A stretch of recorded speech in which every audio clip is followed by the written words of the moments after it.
आपण गॅजेटियर्सची मालिका पाहत आहोत। आपण 2 भाग पाहिले, आज हा तिसरा भाग आहे। आणि गॅजेटियर्समध्ये मराठा समाजाच्या कुणबी नोंदी कशा आहेत, वेगवेगळ्या जिल्हानिहाय कशा नोंदी आहेत हे पाहण्याचा प्रयत्न करतो। हे आपण रिचर्ड मिलच्या अध्यक्षतेखाली, ब्रिटिश अधिकाऱ्याच्या अध्यक्षतेखाली ही जनगणना झालेली आहे। आणि हंटर कमिशननं जो अहवाल प्रसिद्ध केला त्यातल्या एका व्हॉल्यूममध्ये ह्या जशाच्या तसे आकडे प्रसिद्ध आहेत। आणि हा आधार घेता आणि न्यायमूर्ती संदीप शिंदे समितीच्या जवळपास 59 लाख नोंदी गृहीत धरता या ठिकाणी मायबाप सरकारनं मराठा समाजाला ओबीसी प्रवर्गातील आरक्षण देणं, कुणबी आरक्षण देणं हे अपरिहार्य आहे। आपण मागच्या 2 भागामध्ये औरंगाबाद म्हणजे आजचा छत्रपती संभाजीनगर जिल्हा, नांदेड जिल्हा आणि बीड जिल्हा अशा 3 जिल्ह्याची माहिती पाहिली। आज आपण त्याचा पुढचा पार्ट पाहण्याचा प्रयत्न करू। तर या ठिकाणी जसा औरंगाबाद विभाग होता त्यावेळेस तसा एक गुलबर्गा विभाग, कारण हैदराबाद स्टेटमध्ये 17 जिल्हे त्या ठिकाणी येत होते। आणि या गुलबर्गा विभागामध्ये नळदुर्ग नावाचा जिल्हा त्यावेळेस होता, त्याला पुढे उस्मानाबाद असं म्हटलेलं आहे आणि आज त्याला आपण धाराशिव असं म्हणतो। तर या जिल्ह्यामध्ये लातूरमधले सुद्धा काही गावं हे यामध्ये येतात त्यावेळेस। तर या धाराशिव जिल्ह्यामध्ये किंवा नळदुर्ग जिल्ह्यामध्ये काही तालुके येतात, ज्यामध्ये नळदुर्ग असेल, औसा असेल, उस्मानाबाद असेल, बार्शी असेल, तुळजापूर असेल, परांडा असेल, कळंब असेल, उदगीर असेल, अशा प्रकारची ही गावं या ठिकाणी यामध्ये येतात। आणि या जिल्ह्याची लोकसंख्या ही 5,35,027 ही 1884च्या जनगणनेनुसार 1909 मध्ये जे गॅजेट प्रसिद्ध झालेलं आहे त्यामध्ये असल्याचं आढळून येतं। आणि या लोकसंख्येमध्ये 2,05,000 मराठा कुणबी नोंदी आहेत। आणि या लोकसंख्येच्या 38% आहेत। पहा, काही जिल्ह्यात त्या 39% आहेत, काही ठिकाणी 38% आहेत, काही ठिकाणी 34% आहेत, काही ठिकाणी 35% आहेत। मग इतक्या साऱ्या नोंदी आणि त्याही सलग 45 वर्ष आहेत, तरी सरकार इथं ऐकायला तयार नाही। म्हणजे ही किती गंभीर बाब आहे। किंवा मराठा समाजाचं एकत्रीकरण नसणं हे सगळ्यात मोठं धोकादायक या गोष्टीसाठी आहे। जर गठ्ठा मतदान किंवा गठ्ठा मराठे एकत्र आले तर या ठिकाणी राज्य सरकारचं नाक म्हणजे तोंड उघडण्यासाठी नाक दाबावं लागेल आणि हे सरकार जे होऊ शकतं, परंतु त्यासाठी गरज आहे ती या गोष्टीची। तर याच्या पुढचा जिल्हा आहे परभणी। आणि या परभणी जिल्ह्यामध्ये त्यावेळेस त्या ठिकाणी काही तालुक्यांचा समावेश होता, काही आणि या जिल्ह्याची लोकसंख्या जेवढी होती त्या लोकसंख्येच्या 40% हा मराठा कुणबी समाज आहे। 40% म्हणजे पहा किती प्रचंड प्रमाणात नोंदी आहे। एखादा कायदा बनवायला काही आधार लागतो आणि इथं मात्र प्रचंड अशा प्रकारचे आधार आहेत, परंतु सरकार ते करायला तयार नाही। ही खेदानं नमूद करावी लागणारी बाब आहे। तर परभणी जिल्ह्याची त्यावेळेसची लोकसंख्या ही 6,45,765 होती, ज्यामध्ये मराठा कुणबी अशा नोंदी 2,60,800 म्हणजे जवळपास 40% जास्त नोंदी या ठिकाणी कुणबी समाजाच्या आहेत। त्याला कल्टिवेशन कुणबी असं म्हटलेलं आहे किंवा कल्टिवेटेड कास्ट असं म्हटलेलं आहे, म्हणजे शेती करणारा समाज या ठिकाणी आहे।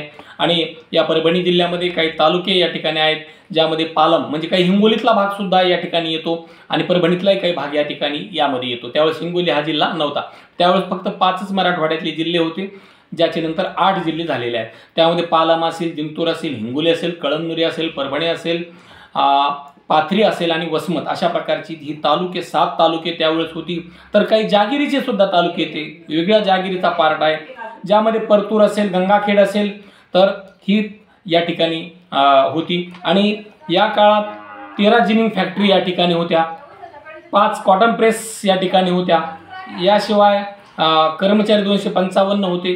आणि बिदर जिल्ह्यातले काही तालुके या मराठवाड्यामध्ये आलेले होते, ज्यामध्ये निलंगा असेल, उदगीर असेल आणि यात सुद्धा अशा प्रकारच्या नोंदी या ठिकाणी आहेत। तर पुढचा जिल्हा आहे बिदर। तर बिदरमध्ये मराठवाड्यातले काही तालुके या ठिकाणी आलेले आहेत, जसे निलंगा, उदगीर, यांची लोकसंख्या 1,13,000 अशा प्रकारची आहे। तर निलंगा, उदगीर किंवा आदिलाबादचा काही भाग नांदेड जिल्ह्यात आलेला आहे, ज्याला किनवट असं म्हटलेलं, तो आदिलाबादमध्ये होता, हा नंतर मराठवाड्यामध्ये या ठिकाणी आलेला आहे। म्हणजे अशा वेगवेगळ्या गोष्टीचा विचार करता या ठिकाणी सरकारला हे शक्य आहे। 1901 मध्ये कुणबी मराठा हा 11,84,125, 1909च्या गॅजेटियर्समध्ये कापू आणि सलग 45 वर्ष अशा प्रकारच्या नोंदी आहेत. 1921च्या हैदराबाद स्टेटचा हा रिपोर्ट आहे. 1941 पर्यंतची ही आकडेवारी उपलब्ध आहे. 1951 ते 1955 हैदराबादचे रेकॉर्ड हे त्या जिल्हाधिकाऱ्याला हस्तांतरित केलेलं आहे. या ठिकाणी विश्वास पाटील जे सुप्रसिद्ध लेखक आहेत त्यांनी सुद्धा अतिशय चांगल्या प्रकारचा अभ्यास या गॅजेटियर्सचा केलेला आहे आणि या भरडल्या गेलेल्या मराठा समाजाचा आरक्षण प्रश्न सोडवण्याचा प्रयत्न या ठिकाणी होणं आवश्यक आहे. डॉक्टर बाबासाहेब आंबेडकरांनी 1927 मध्ये बहिष्कृत भारत या साप्ताहिकामध्ये सुद्धा 15 जुलै 1927ला मराठा समाजाला आरक्षण देण्याचं शिफारस या ठिकाणी केली होती. त्यांनी तसा लेख केलेला, त्याची मांडणी केलेली आहे. मराठा आणि अस्पृश्य जातीला आर्थिक व सामाजिक दृष्टिकोनातून विचार करायला पाहिजे. ज्या सवलती दिल्याबद्दल आम्हाला विषाद वाटत नाही, इतरांना विषाद वाटतो, तो एवढ्यासाठीच की मागासलेल्यांपैकी मुस्लिम सोडून मराठा वर्ग व अस्पृश्य वर्ग यांच्या अस्तित्वाची भूल सरकारला का नाही, असं भारतरत्न डॉक्टर बाबासाहेब आंबेडकर असं म्हणतात. तर 15 जुलै ला या ठिकाणी अशा प्रकारचे 27ला म्हणजे 1827ला सुद्धा मुंबई प्रांतामध्ये शिक्षणाची परिस्थिती, दुय्यम शिक्षण, उच्च शिक्षण अशा प्रकारचे वेगवेगळे शिक्षण होते. तर यात मराठा समाजाचं मागासलेपण या ठिकाणी सिद्ध होत आहे. आणि सगळ्यात महत्त्वाचं म्हणजे महात्मा फुल्यांनी शेतकऱ्याच्या आसूडमध्ये जमिनीचे तुकडे झाल्यावर कुणब्याची काय परिस्थिती झाली आहे याचं वर्णन केलेलं आहे. म्हणजे 150 वर्षापूर्वी महात्मा फुल्यांना जे दिसलं ते आजही राज्यकर्त्यांना मराठा समाजाचं विदारक चित्र दिसत नाही. भाऊइसा असं एक स्वतंत्र वर्णन त्यांनी या ठिकाणी केलेलं आहे. शेतकऱ्याच्या आसूडमध्ये यांनी अशा प्रकारच्या वेदना मांडण्याचा प्रयत्न केला आहे. दरिद्री, मागासलेले, म्हणजे मागास झालेले आहेत, मातीमोल झालेले आहेत. 1883ला या ठिकाणी फुलेंनी असं लिहिलेलं काही ठराविक घराण्याकडे सत्ता म्हणजे संपूर्ण मराठा श्रीमंत ही कल्पनाच भ्रामक आहे.